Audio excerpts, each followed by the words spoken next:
Bonsoir à tous. J'espère que vous avez tous passé un bel été et nous retrouvons pour cette nouvelle rentrée. Donc, j'espère que vous avez tous passé une bonne rentrée aussi. Je vous propose d'offrir ce premier conseil d'année scolaire, on va dire ça comme ça, et de faire l'appel. Donc Marie Aliaga, Delphine Amelot, Joby Ampigny, Anka Babès. Florence Benoît est absente et a donné pouvoir à Delphine. Yves Bigot. Oui, je vais chercher. Lorraine, présente. Philippe Schubert. Devergy Guillaume. Mathieu de France. Myriam Delaunay. Éric Dumotet. Christine Duciel. Maxime Gallier qui est absent et qui a donné pouvoir à Liliane. Jacques Grével-Ninger qui est absent et qui a donné pouvoir à Nathalie Pasquet. Jean-Yves Guyot. Jean-Claude Jugdé qui est absent et qui m'a donné pouvoir. Gwénolé Le Colletter. Alain Lehagre. Yannick Marot. Jean-Christophe Méléard est absent et a donné pouvoir à Philippe Schubert. Christian Morel. Nathalie Pasquet. Christelle Postec. Emeline Roux. Frédéric Rouxel. Mélanie Simon. Liliane Binet. Donc, le quorum étant atteint, nous pouvons ouvrir la séance et j'ai le plaisir de proposer Frédéric comme secrétaire de séance si elle l'accepte. Je te remercie. Avec grand plaisir. Merci Frédéric. Je vais vous faire passer le PV du dernier conseil. Est-ce qu'il y a des questions sur le PV? Non, je vais donc faire passer la liste. Et je vous propose d'ouvrir du coup le conseil avec la première délibération qui est là, voilà.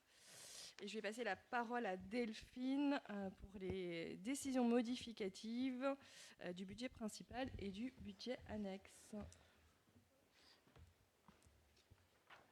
Alors effectivement, s'il s'agit d'une délibération, de deux délibérations qui ne vont pas l'une sans l'autre, elle vise à opérer des ajustements d'écriture comptable qui sont relatifs à l'opération du franchissement. Pour rappel, au lancement de l'opération en avril 2024, un schéma provisoire comptable avait été retenu avec le comptable public. Et ce schéma prévoyait l'imputation de l'ensemble des écritures sur le budget principal de la commune. Ce schéma transitoire avait été donc mis en place dans l'attente d'une prise de position officielle des services spécialisés de l'État, notamment sur les modalités de traitement fiscal, notamment en matière de TVA et de FCTVA, puisque nous avions saisi donc ces services spécialisés à ce moment-là. Nous avions donc fait le choix de procéder donc à ce schéma d'écriture provisoire pour pouvoir lancer évidemment l'opération. En juillet 2025, la commune a reçu une réponse officielle de l'État qui entérine un nouveau cadre d'imputation qui nous est donc désormais applicable.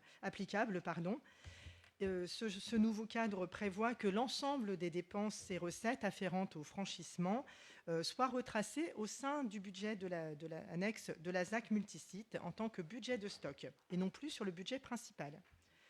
Et donc c'est pourquoi il convient aujourd'hui de procéder aux ajustements nécessaires à la fois sur le budget principal afin de se conformer et sur le budget annexe de la ZAC multisite afin de se conformer à cette nouvelle organisation comptable et de corriger donc les écritures déjà comptabilisées. Aussi, je vais vous présenter les schémas d'écriture qui sont proposés dans la délibération modificative numéro 2 du budget principal. Et donc, on va venir ouvrir des crédits. Donc, ça concerne uniquement l'investissement on va ouvrir des crédits en recettes d'investissement. Et ces crédits correspondent au montant des travaux payés depuis le démarrage du chantier, donc je rappelle, en 2024, en mars 2024, et cela jusqu'à mi-septembre 2025. Donc on est sur 6,6 millions qui sont au chapitre 23. En dépenses d'investissement, on a le corollaire, on vient ouvrir au chapitre 13 les crédits qui vont nous permettre de constater le reversement des subventions que nous avons reçues pour le franchissement au budget de la ZAC. L'équilibre se fait par une baisse de l'emprunt d'équilibre, donc, qui est ajusté d'un petit peu plus de 6 millions d'euros. Voilà pour la partie écriture sur le budget principal, et je propose donc d'enchaîner en présentant le corollaire donc sur le budget de la ZAC multisite.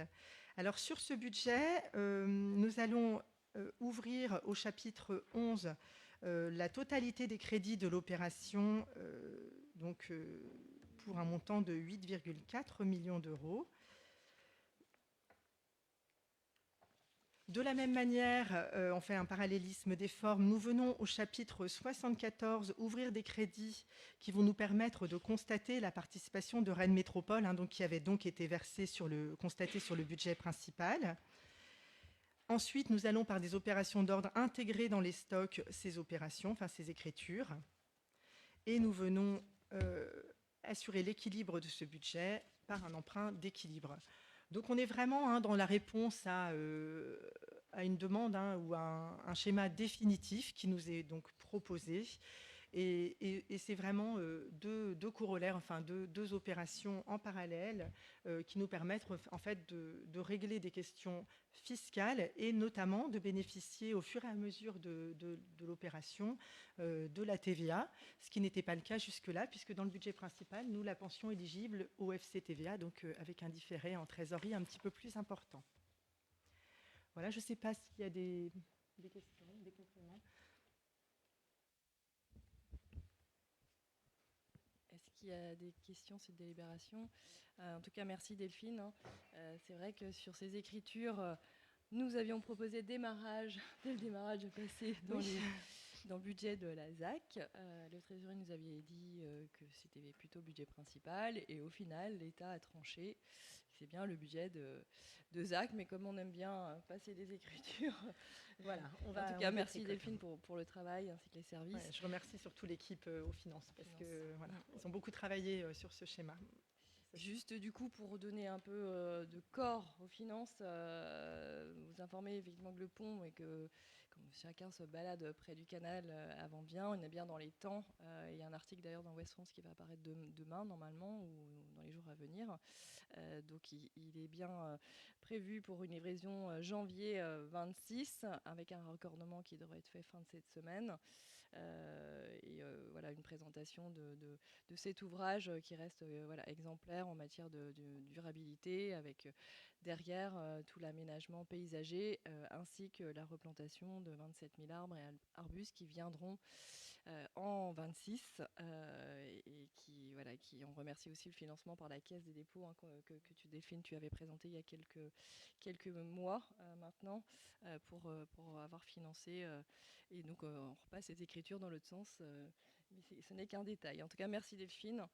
Je mets ces deux délibérations en voie. Donc la première, qui est la décision modificative du budget principal.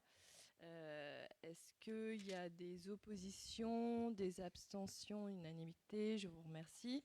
Et du coup, le pendant de ces écritures, dans la décision modificative du budget annexe ZAC multisite. Donc, est-ce qu'il y a des oppositions, des abstentions, unanimité? Je vous remercie.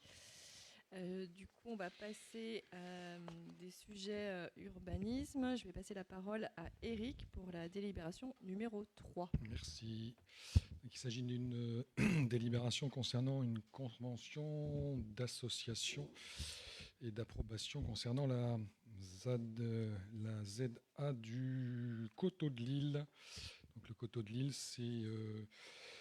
ces 3 quartiers sur lesquels la commune travaille depuis quelques mois en collaboration avec la métropole et la ville de Rennes. Je vous rappelle les quartiers, c'est le quartier de la Nouvelle Robiquette, le quartier du Chêne-et-Bourgard et le quartier de la Donnelière Gros-Malon. Donc cette convention, elle a pour but principal de préciser d'abord que les enjeux et les ambitions de l'aménagement de cette ZA Nord Coteaux de Lille sont partagés entre la ville de Saint-Grégoire, la métropole et la ville de Rennes. C'est-à-dire que sur le plan général et sur l'organisation et les ambitions d'aménagement, on est tous d'accord qu'il y a une nécessité à retravailler l'ensemble de cette zone. Pour autant, il nous a semblé nécessaire à Saint-Grégoire de définir une convention qui permettrait en particulier de préciser la gouvernance politique. Ce n'est pas parce que les enjeux et les ambitions sont partagés qu'il faut laisser le volant à la ville de Rennes ou à la métropole. Il nous apparaissait donc important que chacune des communes puisse définir dans cette convention les tâches et les responsabilités qu'elles auraient. C'est le sens de cette délibération. Donc l'aménagement, pour rappel, il sera fait sous responsabilité ou maîtrise d'ouvrage métropolitaine, bien évidemment, sous la forme de plusieurs opérations, parce que c'est une très grosse zone d'aménagement, donc évidemment, ça sera fait en plusieurs opérations. Cette convention, elle a pour vocation de définir les règles de gouvernance, l'engagement des 3 collectivités, la métropole, la ville de Rennes et Saint-Grégoire, et de définir aussi la coordination politique. Et il apparaît dans cette convention que pour la ville de Saint-Grégoire, c'est vraiment la partie la plus importante, c'était celle de clarifier la gouvernance pour qu'aucune des entités qui représentent les 2 communes et le PCI qui est la métropole, qu'aucune de ces 3 entités n'ait un rôle prépondérant par rapport à l'autre dans le cadre des communes. Donc évidemment, la commune de Saint-Grégoire ne va pas aller à l'encontre des décisions de la commune de Rennes sur la délimitation de la commune de Rennes, au même titre que la commune de Rennes ne va pas venir en désapprobation des décisions grégoriennes. C'était bien le sens de cette convention et il nous est apparu important que les choses soient notées. C'est le point le plus, en tout cas pour nous à Saint-Grégoire, c'est le point qui était le plus crucial dans la négociation et que la commune de Rennes et que la métropole a bien entendu. Dès le début, comme je l'ai dit, nous étions tous d'accord sur l'ambition et sur la programmation, mais il était important que chacune des communes garde son droit de regard, voire d'opposition, et c'est important, sur les décisions que chacune des communes avait à prendre, ou en tout cas sur les projets localisés sur tout l'ensemble des communes.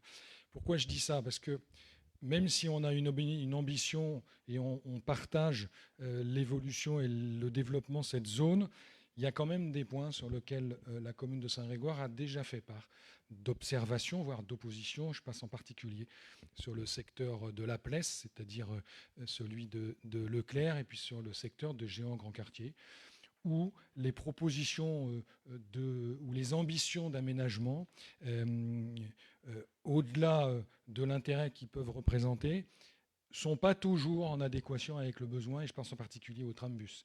Et qu'il était important que sur ces zones-là, la commune de Saint-Grégoire, qui, elle, a une vision qu'elle considère, parce qu'on connaît bien notre commune, qui a une vision qu'elle considère être la bonne vision pour permettre à la commune son accessibilité, pour permettre l'accessibilité à ces grandes zones commerciaux et pour permettre à cette zone ZA Nord de se développer comme nous le souhaitons, il était important que la commune puisse avoir, sur quelques points, même si en grande majorité on partage avec la métropole et la ville de Rennes, on partage les aménagements, pour autant sur quelques points, il nous apparaissait important que la commune puisse garder à la fois son droit de regard, mais aussi son droit d'opposition, de veto si on veut aller jusqu'au bout. Et en particulier sur les quelques zones dont je vous ai parlé là, au même titre que la ville de Rennes l'aura sur sa commune. Donc cette convention, elle avait bien ce sens-là, c'était de définir que Saint-Grégoire, Rennes et la métropole partageaient l'ambition de la réhabilitation de l'ensemble de cette zone, à la fois par la mise à disposition d'un certain nombre de logements supplémentaires, 1000 pour la commune de Saint-Grégoire, c'est important, mais aussi pour permettre la continuité du développement économique et du développement tertiaire de cette zone-là. Tout ça est important. Tout ça, on le partage avec la ville de Rennes et avec la métropole. Mais sur certains points, et on a déjà eu l'occasion de le dire, on ne partage pas. Il était très important que dans cette convention, on ait cet élément et on ait cette capacité, la ville de Saint-Grégoire, à, si nous n'étions pas d'accord, exposer nos propositions et pouvoir s'opposer aux décisions métropolitaines.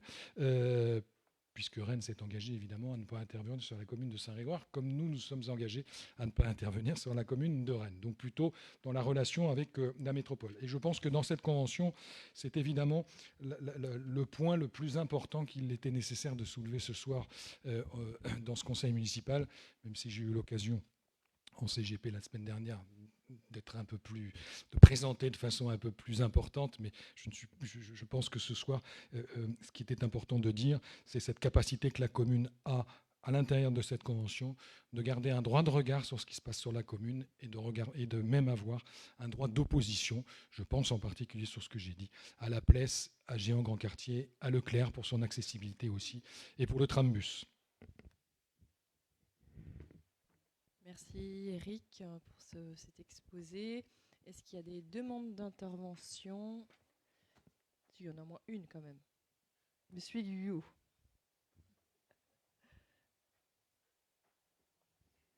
Le micro, il veut pas aujourd'hui que tu interviennes.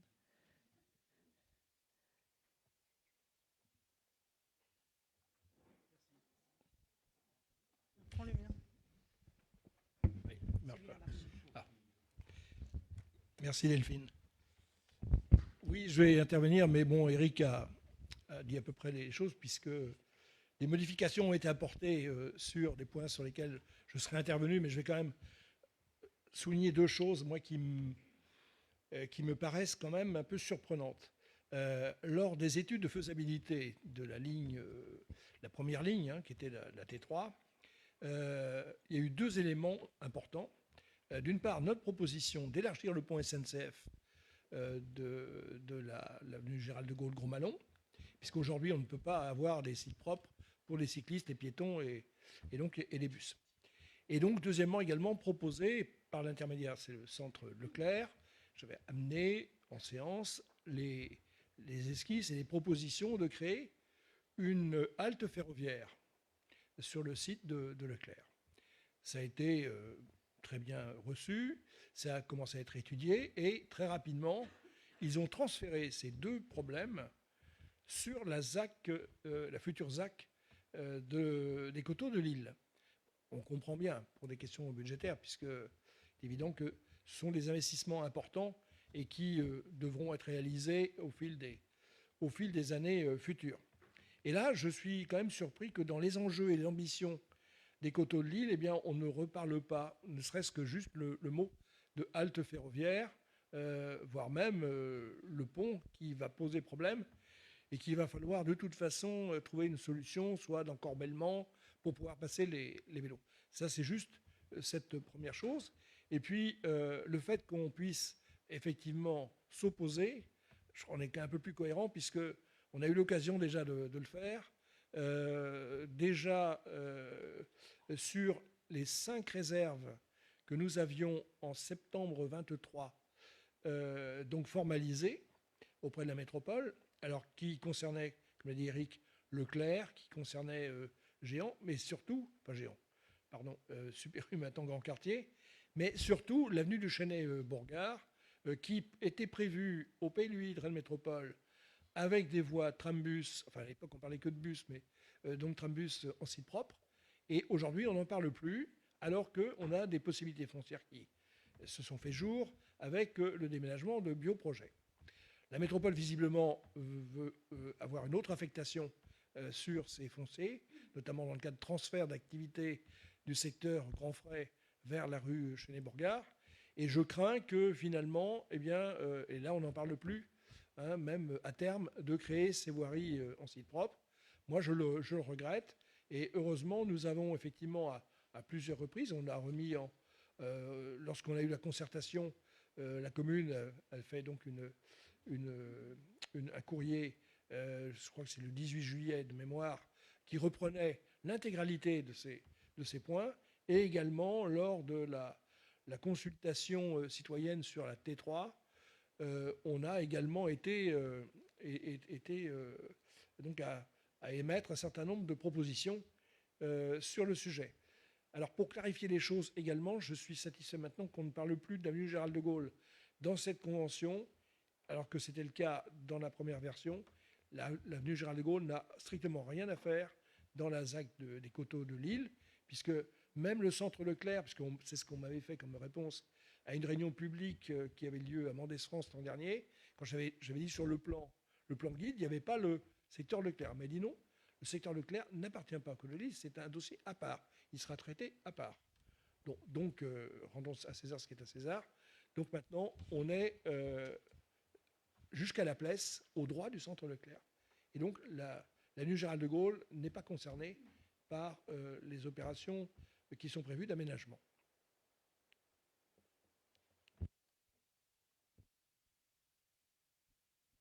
Merci Jean-Yves.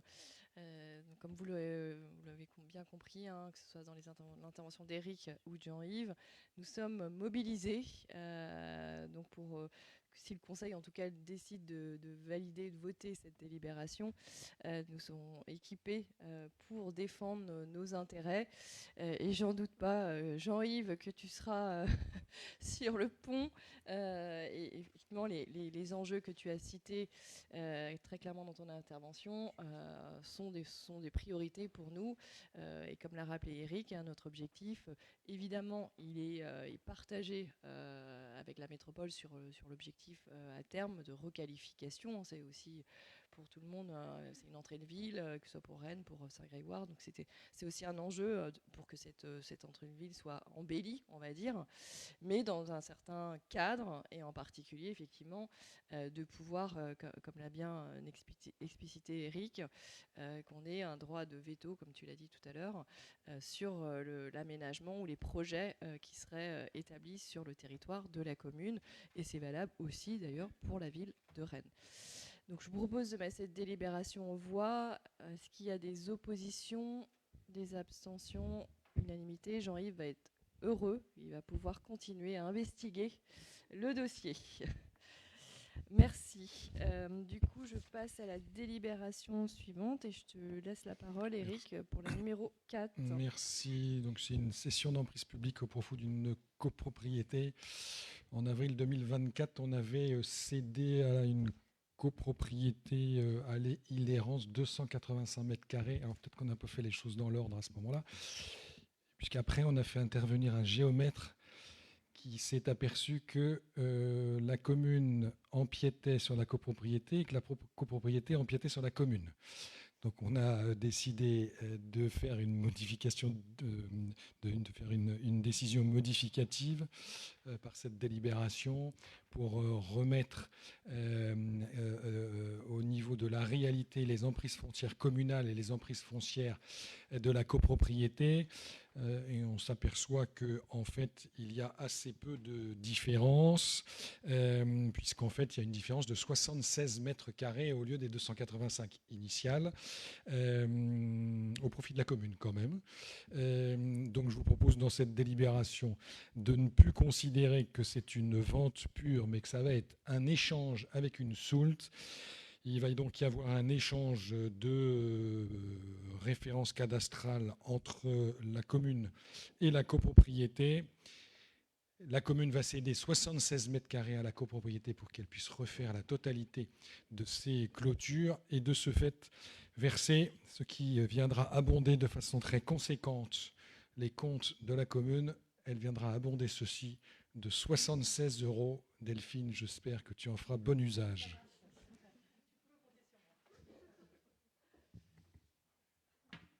Merci Éric. Est-ce qu'il y a des demandes d'intervention?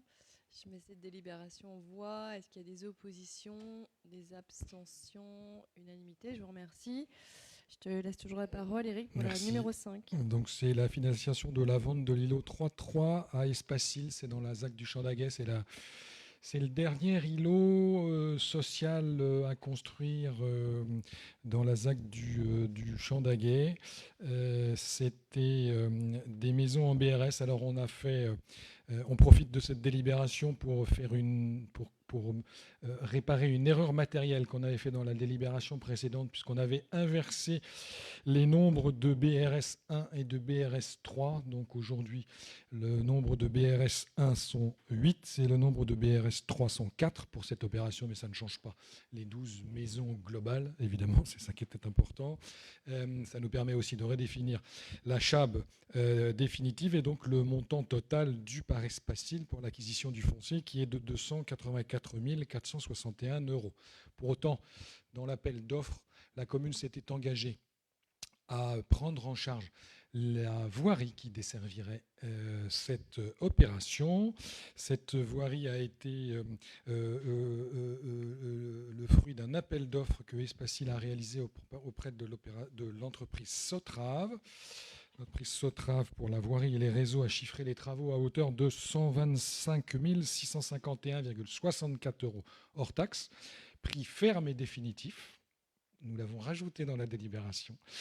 Il est donc proposé dans cette délibération de déduire cet engagement que la commune avait pris au moment de l'opération, au moment de l'appel d'offres pour Espacil. Je rappelle que en ce moment, pour les bailleurs sociaux, c'est un peu compliqué d'un point de vue équilibre économique et que la plupart des communes viennent au droit de ces opérateurs pour essayer d'améliorer la capacité à faire, hein, pas d'améliorer le résultat de ces opérateurs sociaux, mais bien d'améliorer la capacité à faire, parce qu'il est important qu'on puisse sortir ces opérations. Et donc de déduire de ces 284 000 € hors taxe les 125 000 pour arriver à un montant payable par Espacil pour cette opération de 158 809,36 € hors taxe.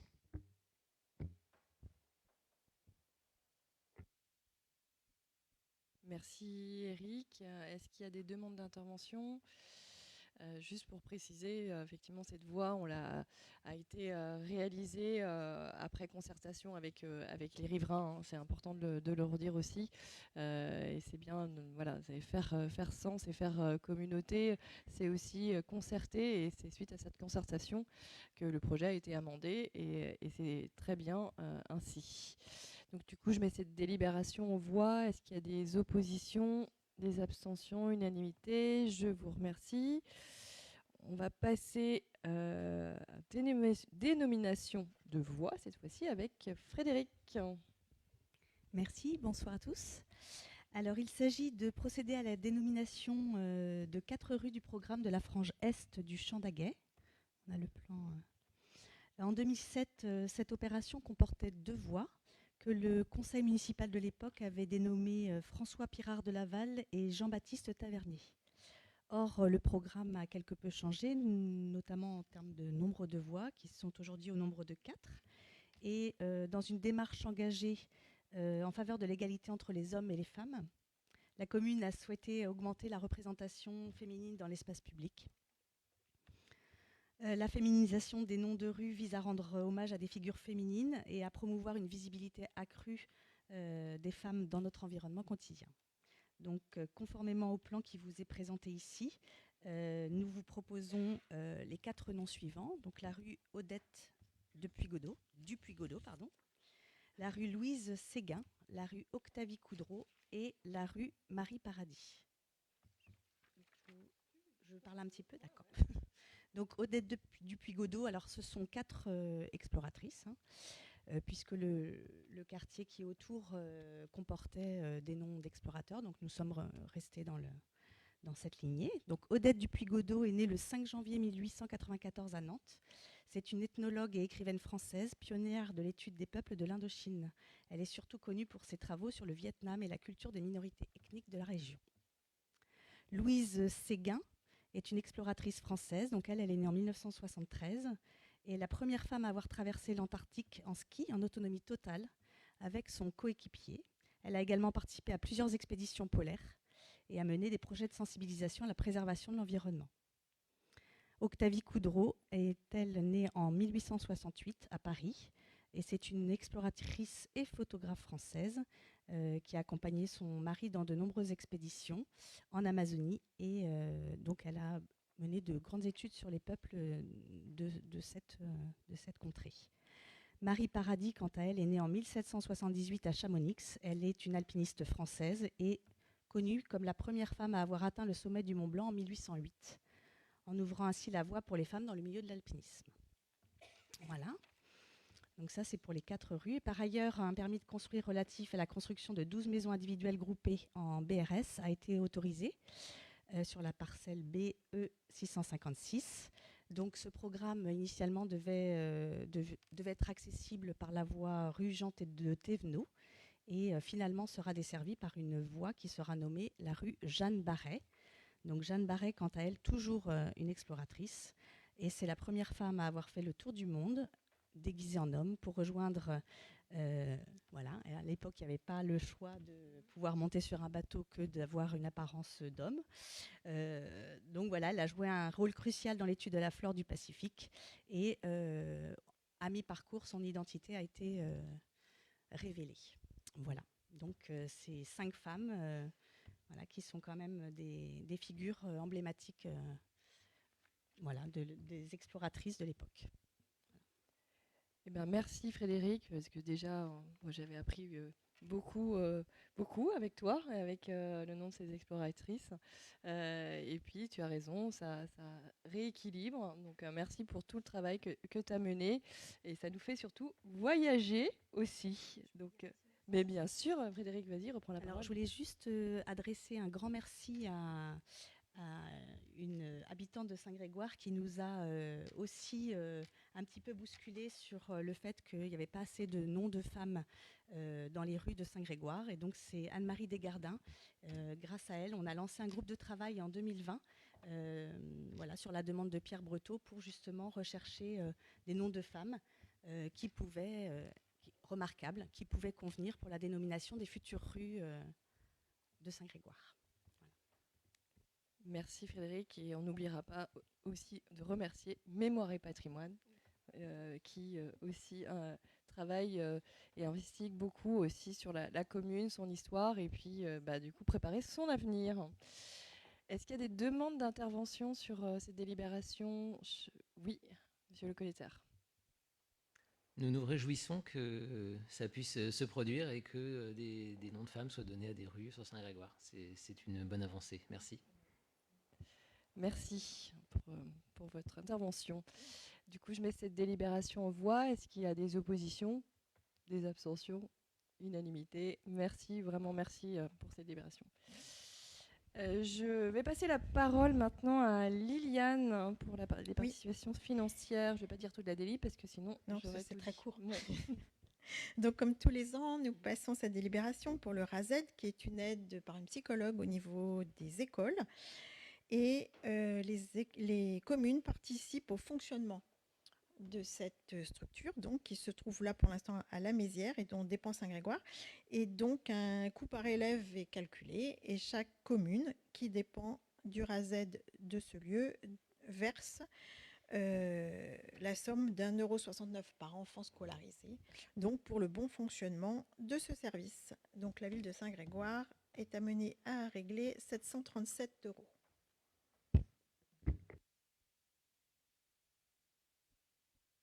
Merci Liliane. Est-ce qu'il y a des demandes d'intervention sur cette délibération ? Je la mets aux voix. Est-ce qu'il y a des abstentions, des oppositions, unanimité ? Je vous remercie. Peut-être que Liliane, on fera un point sur les effectifs en fin de conseil de la rentrée. Bon, à voir. Parce que c'est la rentrée scolaire aussi pour nos petits dans les écoles. Je passe la parole maintenant à Christine sur l'adoption d'une convention pour notamment la réalisation de mis-soupli et de colisage pour la campagne électorale. Christine. Ok, merci. Oui, donc cette délibération est relative à la réalisation de la mis-soupli et du colisage de la propagande électorale et notamment concernant les élections municipales de mars prochain, mars 2026. Donc nous proposons de faire comme les années précédentes, que cette réalisation soit faite en régie sur la base du volontariat et par des agents. Donc la partie distribution sera faite par la Poste comme les autres années. Je crois qu'on est à peu près aux alentours de 8000 votants, peut-être un petit peu plus. Enfin bon, j'ai fait un calcul à la louche. Vous avez vu dans la délibération que le tableau, la préfecture donnait 0,30 centimes par liste de candidats et fois 8000 votants, ça fait à peu près 2400 €. Et je pense que les volontaires qui vont réaliser ce travail seront très heureux de partager cette somme. Donc, je vous demande d'accepter cette délibération en ce sens. Merci. Merci Christine pour cette présentation et cette préparation, effectivement. Est-ce qu'il y a des demandes d'intervention sur cette délibération? Je la mets à voix. Est-ce qu'il y a des oppositions, des abstentions, unanimité? Je vous remercie. Je propose... alors non, il y a d'abord les arrêtés. Est-ce qu'il y a des questions sur les décisions depuis le mois du dernier conseil, en fait, depuis le mois de juillet?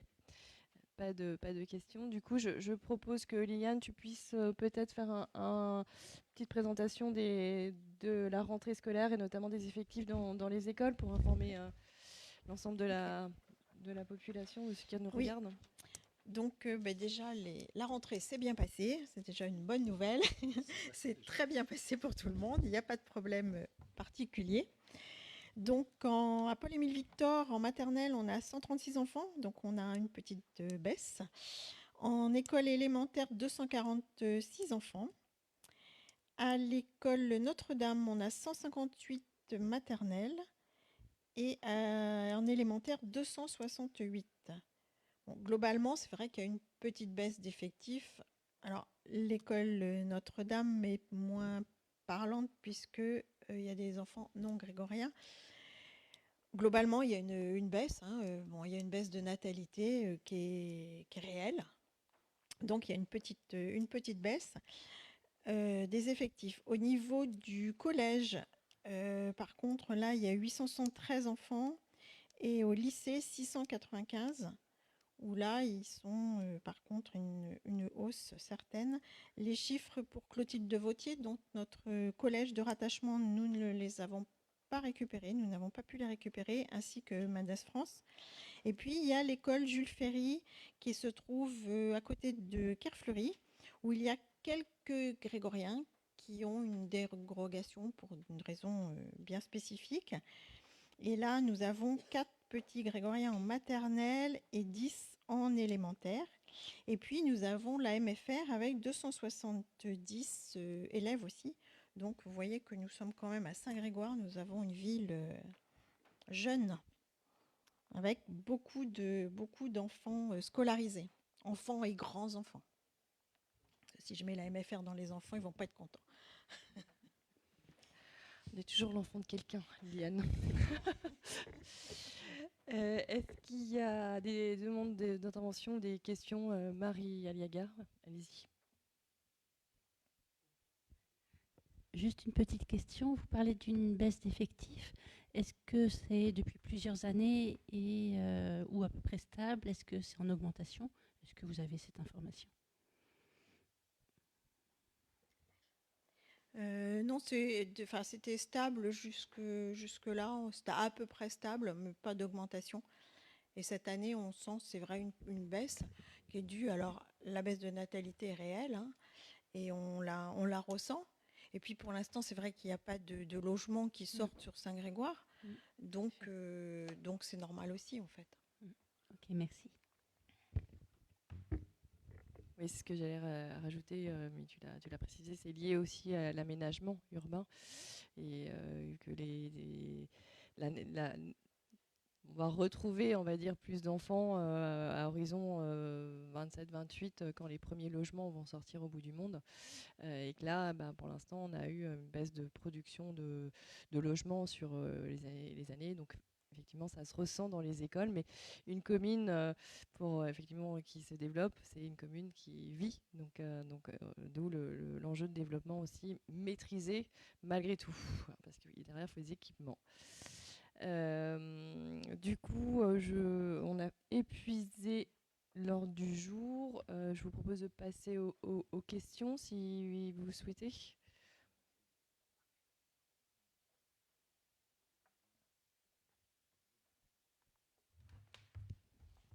Alors, une première question portait sur l'application de la charte de l'arbre. C'est-à-dire qu'il a été, on a remarqué dans quelques zones de Saint-Grégoire, notamment boulevard de la Boutière, qu'il y a les travaux donc, du laboratoire et qu'il y a des arbres qui sont très en bordure du chemin, très proches à la fois des cabanes de chantier et à la fois de la future construction. Et du coup, sans protection autour, alors je ne sais pas si... enfin voilà, la difficulté en effet d'en installer à cet endroit-là, mais on s'inquiète du préjudice sur la santé de ces arbres, comme le décrit bien la charte et comme Philippe Schubert s'est bien expliqué. Donc à la fois sur le boulevard de la Boutière, à la fois un chêne au niveau de la forge aussi qui est derrière les barrières de protection. Voilà, la première question.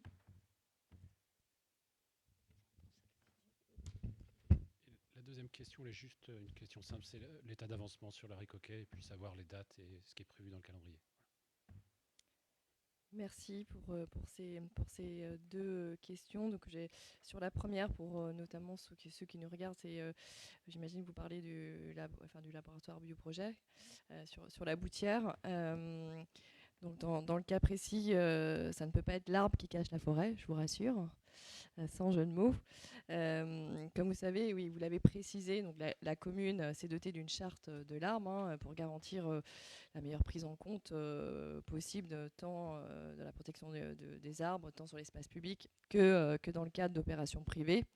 C'est un outil qui est reconnu clairement et qui permet aussi justement d'échanger avec les aménageurs et les promoteurs pour que les chantiers respectent l'environnement et notamment les arbres existants. Donc ça, c'est globalement sur la commune. Pour ce qui concerne plus précisément Bioproject, le promoteur donc, nous a confirmé qu'il y avait une démarche environnementale exigeante et notamment avec une certification BREEAM, qui est une certification reconnue, qui concrètement permet d'assurer une charte de chantier exemplaire et suivie par ailleurs par un écologue. Donc il y a eu des engagements et il y a un engagement qui a été pris et qui est mis en œuvre. Et concrètement, je pense que vous avez constaté peut-être qu'il y a eu un premier élagage qui a été établi en lien avec les services de la ville afin d'éviter des blessures de l'arbre. Philippe l'expliquerait encore mieux que moi, mais qu'une clôture de protection a bien été réalisée à l'aplomb de leur couronne pour préserver les racines des engins de chantier. Plus largement, clairement, on est très vigilant, vous le savez très bien, sur les opérations qui sont menées sur la commune.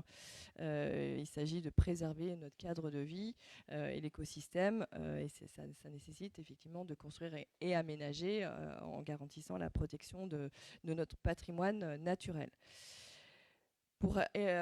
Aussi, je voulais aussi le rajouter qu'il ne faut pas opposer développement économique et développement durable. C'est aussi important de le dire. Les entreprises aujourd'hui ont des chartes et sont très présents sur la RSE. Elles sont toutes en qualité de RSE labellisé. Et tous les chefs d'entreprise aujourd'hui ne sont pas des bétonneurs, clairement, et ils sont aussi vigilants, comme tout à chacun, de toutes les normes, de toutes les modalités pour protéger l'environnement, pour protéger la qualité de l'air, pour protéger l'environnement naturel, mais aussi la qualité et la santé des salariés. Et dans cette zone en particulier, je voulais aussi souligner qu'ils sont sur un territoire, ils sont très engagés, notamment sur les transitions. Je ne parle pas forcément que de cette entreprise, et puisqu'elles sont dotées par ailleurs, elles sont sociétés à mission pour beaucoup d'entre elles sur la zone. Donc je voulais aussi souligner le fait qu'ils soient bien vertueux sur la zone et sur globalement tous les chefs d'entreprise aujourd'hui. Il y en a quelques-uns dans ce conseil. Et qu'on a la chance aussi d'avoir des entreprises qui s'installent, qui se développent sur par ailleurs des filières d'excellence. C'est le cas de Bioproject, qui sont reconnus à l'international sur leur filière, qui est très très spécialisée et qui demande une expertise très forte, et qui sont évidemment très attentifs encore plus du fait de leur filière à la durabilité, à la santé de l'environnement.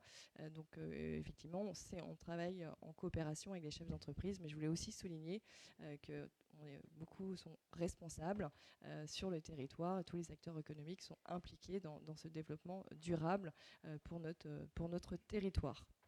Peut-être demande d'intervention de M. Dumotet. Puisque Laetitia Romoisene disait que les chefs d'entreprise étaient responsables, je dirais que les élus le sont aussi.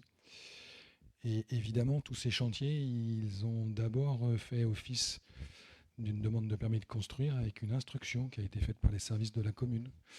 Et cette instruction, elle est faite sur les bases des règlements d'urbanisme et des règles d'urbanisme. Et qu'évidemment, quand on délivre un permis de construire, il est respectueux de la totalité des règles d'urbanisme. Peut-être que quelquefois, ça a été le cas puisqu'on a été interpellé sur d'autres chantiers. Peut-être que quelquefois, on pourrait considérer ou on peut considérer que les règles d'urbanisme ne sont pas bonnes. Et je le partage, sauf qu'elles existent. Et tant qu'elles n'auront pas été changées, il faudra qu'on les respecte, parce que sinon, on ne ferait pas notre rôle d'élu. L'élu, c'est de faire respecter les règles d'urbanisme. Et en l'occurrence, sur le projet de Bioprojet, ces règles d'urbanisme, elles ont été non seulement respectées, mais en plus, avec l'échange qu'on a eu avec l'opérateur, et avec Bioprojet, et avec BPGO, puisque c'est un ensemble, on a essayé d'aller plus loin sur ces règles d'urbanisme, justement dans le cadre de la protection de l'environnement, des arbres et d'un certain nombre de choses. Donc je voudrais juste profiter de l'occasion qui est donnée pour dire que les permis de construire, ils sont basés, quand ils sont délivrés, les autorisations d'urbanisme, elles sont basées sur des règles d'urbanisme qui sont définies par le législateur depuis longtemps, qu'elles peuvent apparaître comme être contraignantes ou pas suffisantes, mais c'est au législateur qu'il faut demander la modification. Et en tout cas, les autorisations d'urbanisme de Saint-Grégoire se font toujours en respect le plus profond avec les règles d'urbanisme, sinon on ne délivre pas les autorisations d'urbanisme. On peut ne pas être d'accord, mais la loi c'est la loi, et quand on doit délivrer, on délivre. Je crois qu'il y a Philippe, tu voulais intervenir aussi ? Oui, je voulais simplement dire que cette année, on a eu une année assez compliquée. On a eu une sécheresse et les arbres ont énormément souffert cette année. Et surtout les plantations qui ont été faites à l'automne. Et donc il y a eu pas mal d'arbres qui n'ont pas résisté, qu'on va être obligé de replanter à l'automne. Donc même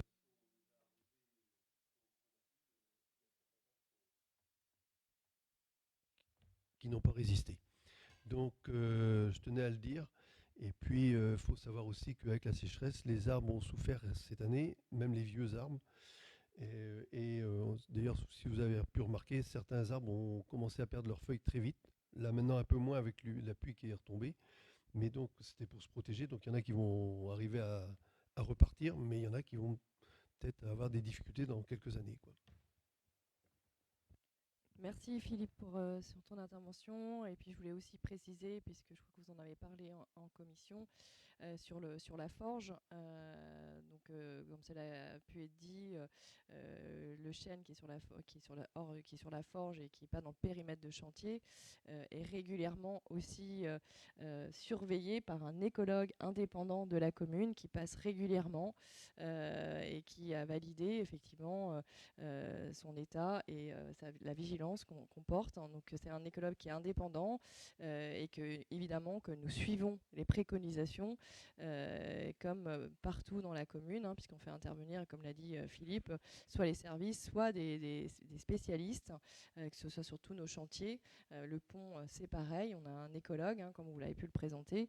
Donc on reste évidemment très ambitieux sur cet élément environnemental, puisque c'est l'identité de Saint-Grégoire et que c'est une richesse aussi, ce patrimoine naturel.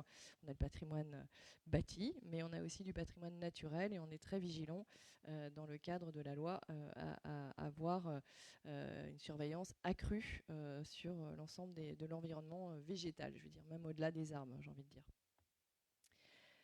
Ça, c'est pour la première question. Sur la deuxième, effectivement, sur la ricoquet, je laisserai peut-être Nathalie me compléter si elle le souhaite, puisque on avait eu l'attribution, vous vous rappelez, en mois de juillet, hein, suite au jury de concours qui avait retenu l'équipe Michaud Architecte pour ce projet. Et les prochaines étapes, c'est une bonne question, Monsieur Marot, puisqu'on est en cours de finalisation de la négociation du concours, donc qui devrait se tenir jusqu'à à peu près fin septembre. Il y a les réalisations des études entre juillet et février 2026, avec une remise de l'avant-projet pour fin novembre et de l'avant-projet l'APS début décembre, et enfin l'avant-projet définitif fin janvier. Donc là, on est vraiment en cours d'études, puisque Marie-Aléa, vous étiez dans le jury et qui avait quelques ajustements à juste titre que les membres du jury avaient émis. Donc ces ajustements sont en cours d'études et de finalisation pour arriver à un avant-projet définitif fin janvier.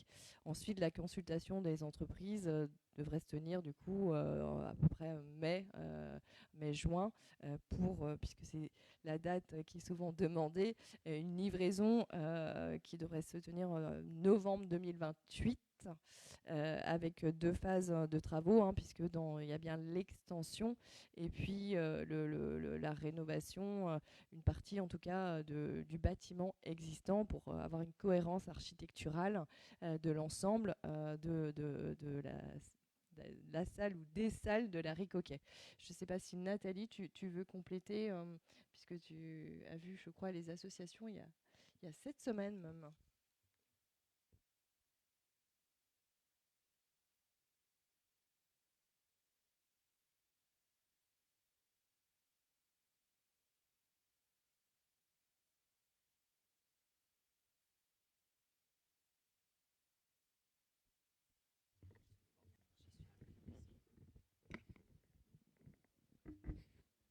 Donc effectivement, on a eu une réunion pas plus tard qu'hier soir avec les associations concernées qui ont découvert le projet.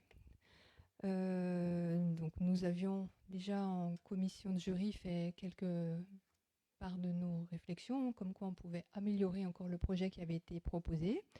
Alors, je dirais que dans un grand, grand soulagement quand même auprès des associations, puisque l'essentiel de leur demande était bien respecté, tout ce qui est normes des fédérations qui permettent de pratiquer au niveau souhaité.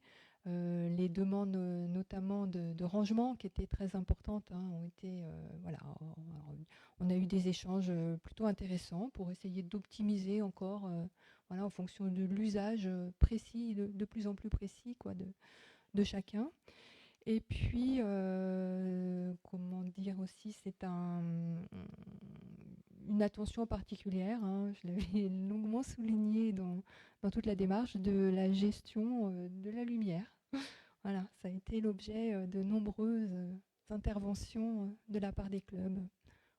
Ces deux points essentiellement, gestion de la lumière. Sur les flux, voilà, on a bien compris qu'il y avait quelques petites marges d'amélioration, mais que c'était plutôt convenable. Et puis, on on continue à travailler avec chaque asso concerné pour être au plus juste sur les petits aménagements nécessaires. Mais c'est un travail qui va se faire là, dans les semaines qui viennent, de définition très très précise des besoins des uns et des autres. Merci Nathalie. Donc, comme vous l'aurez compris, la concertation qui s'est engagée depuis déjà de longues années avec les associations pour définir le programme, elle continue pour... Voilà, maintenant que l'architecte est retenu pour assurer les ajustements, mais qui permettent d'avoir le meilleur projet, le plus adapté aux attentes. Donc c'est la méthode qu'on a toujours, c'est de pouvoir assurer la concertation. Et du coup, j'en profite pour remercier Nathalie pour effectivement tous ces travaux avec les associations et les associations aussi pour avoir le projet le plus adapté aux usages, puisque Nathalie dit régulièrement l'usage, et elle a raison. Donc on a épuisé du coup l'ordre du jour. Est-ce que donc je vais clôturer la séance du... Ah, Jean-Yves, une demande d'intervention, Jean-Yves. Oui, non, juste, c'est pas une question, c'est une information. Je vous avais donné les résultats de l'année 2024 pour Spadium il y a quelques mois. Et donc, on a clôturé l'exercice 2025 fin juillet. Et je vous avais annoncé qu'on aurait certainement encore un exercice donc amélioré, effectivement. Je n'ai que les chiffres de fréquentation. Donc, au 31 juillet, nous avons atteint les 181 500 usagers pour l'année. C'est-à-dire qu'on a gagné 8 000 usagers par rapport à 2024, qui était aussi une année record. Et sur la fréquentation qui déclenche l'intéressement, nous l'avons amélioré, puisqu'on est passé de 118 000 usagers à 128 000.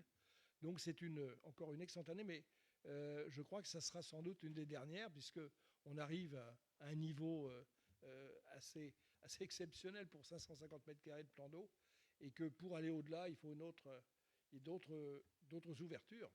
Et donc ça suffit maintenant, si on est bien, donc de maintenir les niveaux que l'on a, et même en baissant un peu, ça ne sera pas dramatique. Et on va plonger maintenant dans les perspectives de la fin de la DSP dans moins de 10 ans, ce qui nécessitera de trouver des solutions pour le devenir de cet équipement. Tant qu'on ne prend pas l'eau, ça va. Si on plonge, ça va. Mais il faut quand même remonter à la surface, hein, Jean-Yves. Donc, en tout cas, un merci à vous tous pour votre présence ce soir. Merci à ceux qui nous ont suivis aussi sur les réseaux. Et juste pour information, on a un conseil municipal le 3 novembre à 19h30. J'espère que tout le monde l'a bien noté dans ses agendas. Donc merci, une très belle soirée à tous. À très bientôt.